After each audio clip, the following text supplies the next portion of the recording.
Hello YouTube, welcome back to the Monkey Skull Craftworks channel. I'm Jim, the Chief Simeon. Before we get started with the video, I'd like to apologize to everybody, all my subscribers, about the long hiatus I took between the last time I posted a video and this video going up. I don't really have an excuse for it, other than sheer laziness. Maybe some triathlon training over the summer. Anyway, not making excuses. I didn't do it. Shame on me. Moving forward, today's video is going to talk about my attempt at recreating the Beal buffing, three-stage buffing and polishing system. I believe it's pronounced Beal. It could be Beal. B-E-A-L-L. Anyway, the company Beal, they produce a three-stage buffing and polishing system aimed at turners for polishing the bowls, polishing pens, polishing goblets, whatever turners turn. It's designed to buff and polish. It's a three-stage system, as I pointed out. The first system uses a flannel wheel that is typically loaded up with something called Tripoli, T-R-I-P-O-L-Y compound. It's a mildly abrasive compound that starts the first stage of the buffing process. The second stage of the system is typically a mixture of cotton, linen, and flannel, and it's loaded up with a white diamond polishing compound. And then the third stage is straight cotton, linen, that is loaded up with carnauba wax. Now, the downfall of the Beal system, as great as it is it's costly. Last time I looked at the system for everything that you would want with it, pretty sure the price was pushing $100. Me being cheapskate that I am, I didn't want to spend that much. So I came up with a way to recreate the system without spending quite $100. That's what today's video is about, is how I created this. I'll discuss the pieces, parts that went into the system, show you the system a little bit, and then at the end of the video I actually will buff and polish something that I actually made quite a while back. It's a miniature Christmas tree ornament that I never actually buffed and polished beyond my 12,000 grit micro mesh pad. So, enough of jibber jabber. Let's talk about my buffing and polishing system. So here it is. Three-stage buffing and polishing system. The skeleton of this is a 5/8 inch foot-long all-thread system rod. Onto that I've got 3 wheels mounted, with each wheel being held on with a, obviously, 5/8 nut, which I believe uses a 15/16 wrench or 7/8. I don't remember. I put it on with an adjustable.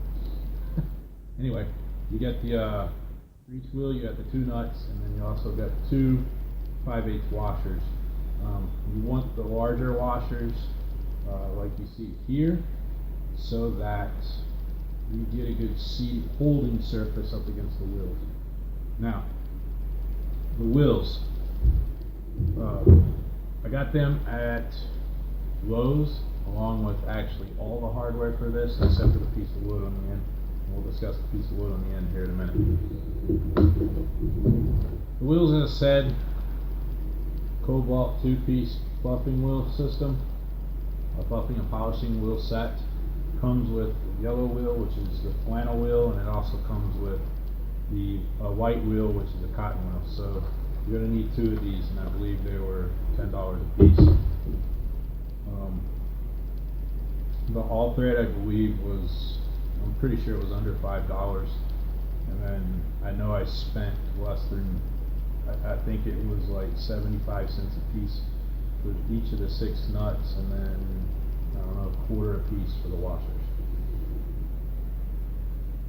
So really the most expensive part of this is stinking wheels. Now, for me, for my compounds, for the Tripoli compound and the white diamond compound, I actually got those with this system's predecessor at Harbor Freight. But I know for a fact that on Amazon you can buy the tri-poly, triply, however you pronounce it, and the white diamond compound in as little as 8-ounce blocks. Typically you'll find them for a pound, which is a lot. What I got is little tiny things, and I've polished, they're lasting quite a while. But anyway, moving forward, the Carnauba wax I got on Amazon for, it was $12 for a bar. I'll actually show you the bar in a second. Commit the sin of walking off camera. This is the bar of the Carnauba wax. I actually chipped off a part of it. That's what I used to load up. I don't actually. So, Carnauba wax. This was $11 on Amazon. So, that being said, the wood. You need a piece of, this is a waste block, so you can bring your tailstock up against this. For the other end, obviously, I don't have a Morse taper on that, so it doesn't feed into the headstock of the lathe. What it does is I put my Nova chuck on the lathe, and then I tighten the chuck down on this just snug enough so the chuck grabs and doesn't slip. You don't want to over tighten it because the all thread won't give it, it'll damage your chuck. The other thing I do is the nut here goes up against the jaws, the face of the jaws, for just to seat it. As I said, the waste block, it could be anything. You could use pine. I used maple because I had a piece laying, in my scrap box. And good. You punch the center hole so that your live center will go into this. The tailstock pushes up, holds it firm against fairly firm against the chuck. The chuck clamps on that, and then as the headstock spins, this rotates towards you. Now, this does rotate. The metal on this is heavy. My lathe, the slowest speed I believe is 500 RPM, maybe 550. I personally will not take this up above that. One, there's no need to, I don't think. I'm getting a great shine on my turnings, so I don't think going any faster because it will produce any additional benefits. Also, I'm kind of scared too. So, turn it, I would say at the slowest speed your lathe will do. Much faster, I think there's no real benefit. So why risk the safety for just to maybe get a minuscule amount of extra out of it. So once you buy all the pieces, parts, putting them together is pretty simple. The nuts, you'll thread onto the off thread, position each of the wheels where you want them.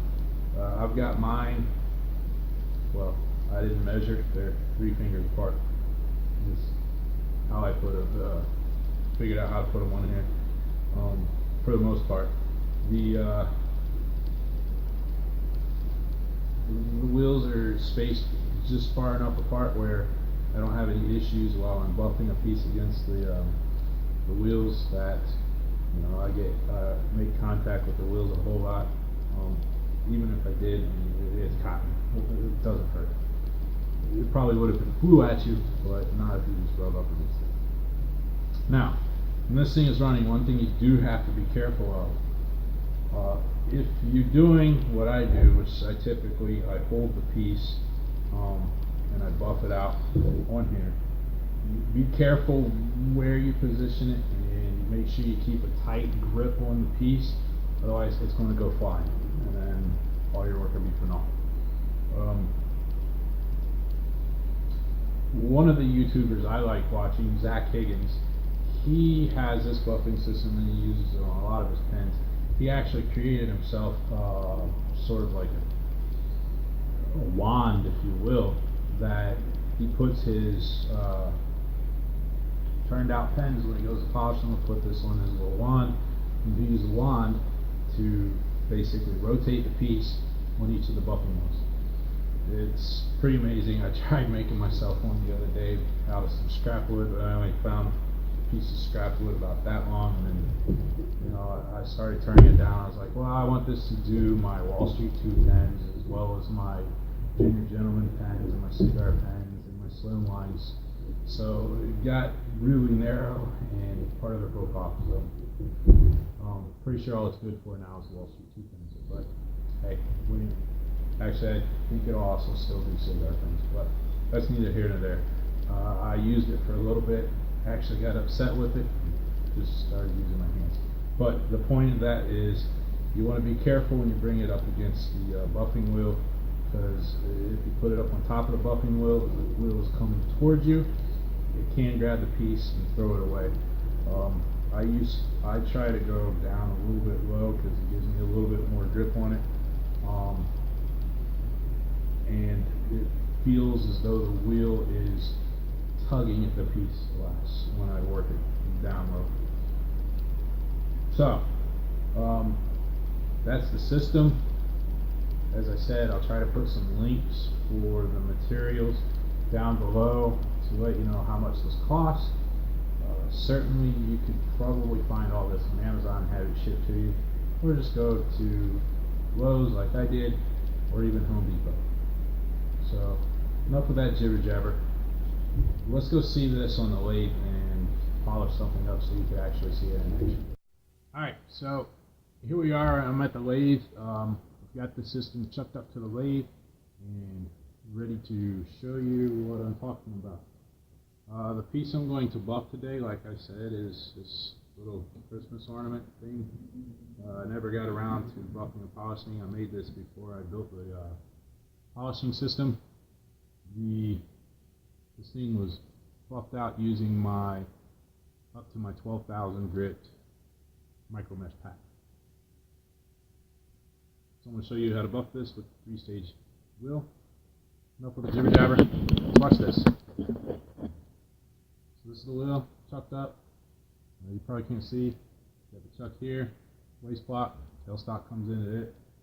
I've got the lathe set at its lowest speed, which by the way is, oh wow, it says 750 RPM.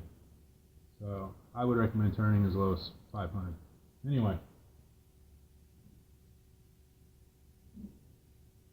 I like to load it up before I start polishing, obviously. Turn it on. You know, mine has a slight wobble to it. That's due to a little unfortunate incident I had. It hasn't caused any problems, but load the first stage up with the tri-poly.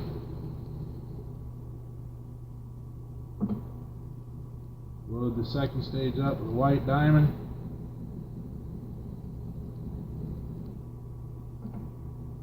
And then the third stage, load up with carnauba wax. One thing about the carnauba wax, you want to make sure you get pure carnauba wax. Don't use that stuff that's intended for use on cars.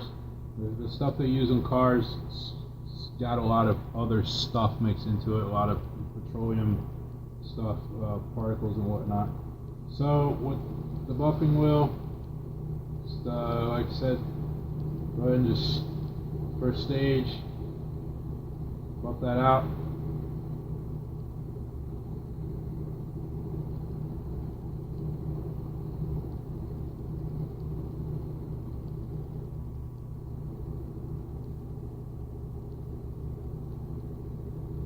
No real rhyme or reason to, you know, how long. I just kind of eyeball it. You'll notice, I mean, it puts a little bit more shine on the piece. I don't know if you can tell or not. I mean, a little bit more for the first stage. The second stage will actually bring a fair amount more shine. Before I actually was able to lay hands on my carnauba wax, I never loaded my third stage up with anything, so it was more of a, I don't know, just a brushing off. And quite frankly, there are a few times I totally skipped that stage, and it didn't hurt the final product really. Although, I'll be honest, when I did finally get a hold of the Carnauba wax and started using it, the extra shine after putting the Carnauba wax was just incredible.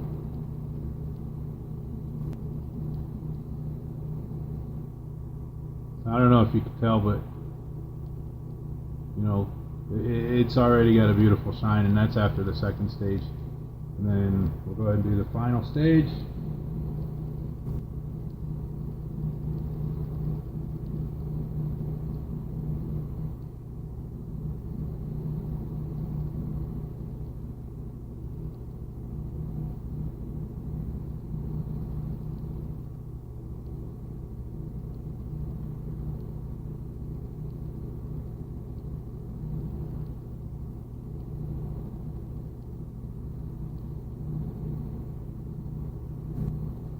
And I think that's probably enough.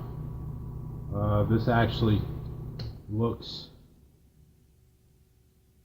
fairly, I mean, this is a lot shinier than when it started. So for me, the benefit of building this sort of system it speaks volumes. The shine and the gleam that you get on these, it attracts the eye. So when you're out doing a craft show, some potential customers come along, they see, your little trinkets, your ornaments, which these could also, of course, be used as a pendant. I know somebody that's bought one, uses a plumb bob. Works for that too. But I mean, shiny things attract attention, so that's the number one reason I wanted to build this system, is to get my products to a really good shine to attract attention. So that brings us to the end. I probably bored you to death at this point. If I did, I apologize, but I promise I'll get better. Please stick with me. If you were remotely entertained, or you learned something, you were informed or educated, then by all means, please go ahead and subscribe down below. Once you've subscribed, if you want to get notifications of when I do more things, there's a bell down there somewhere. Go ahead and hit that, and then it'll let you know when I post more videos. But I'm going to let you go. One final look. This Christmas tree ornament that I actually turned from a casting I made, polyester resin with some green pearlescent pigment powder and a little bit of orange pearlescent pigment powder. So that's that. Again, if you like the video, go ahead and hit the like button.